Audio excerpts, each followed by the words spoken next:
le tribunal de Bobigny devrait prononcer jeudi la liquidation d'Habitat en raison de ses graves difficultés financières, mettant ainsi fin à une enseigne qui a popularisé le design pendant de nombreuses décennies. Tout sera allé très vite, moins de 10 jours après le placement en redressement judiciaire de cette entreprise spécialisée dans l'ameublement et l'équipement de la maison.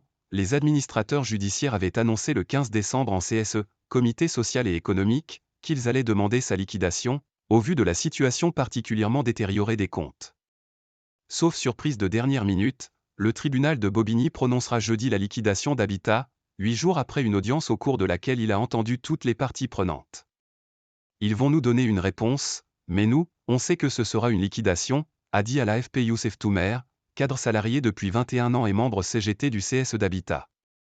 Ce sera rupture de chaque contrat de chaque salarié et puis au revoir, c'est tout, j'ai commencé, dans ma tête, à me préparer, confie-t-il. Pour Youssef Toumer, le seul espoir jeudi serait qu'un repreneur vienne mettre le nez dans ce dossier. L'enseigne, qui compte 25 magasins en France, a été fondée en 1964 par le designer britannique Terence Conran, décédé en 2020, avec l'objectif de proposer à un prix abordable des meubles et des objets de décoration à la fois sobres, épurés et modernes. Habitat France emploie actuellement 315 salariés et avait généré en 2022 un chiffre d'affaires de 65 millions d'euros. La société mère, Habitat Design International, emploie 68 personnes et affichait en 2022 un chiffre d'affaires de 51,8 millions d'euros.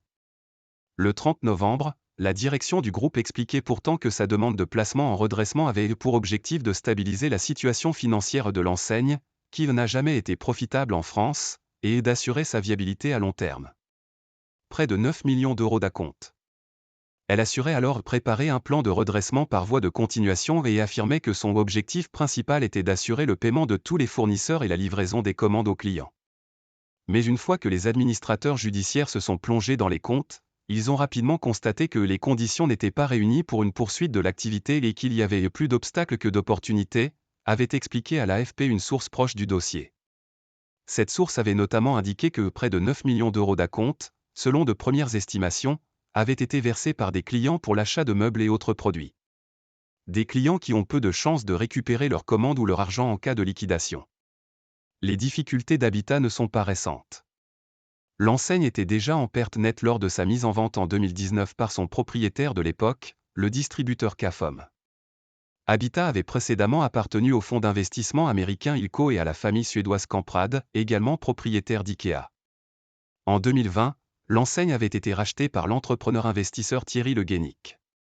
La même année, cet homme d'affaires avait racheté l'enseigne d'habillement Burton of London, placée en redressement judiciaire l'été dernier et qui n'a pas trouvé de repreneur. Monsieur Le Guénic avait également repris la marque de prêt-à-porter Polka et celle de lingerie Maison Le Jabi. Il faisait aussi partie d'un trio d'investisseurs, dont Stéphane Collaert, qui avait racheté en 2019 Chevignon à Vivart.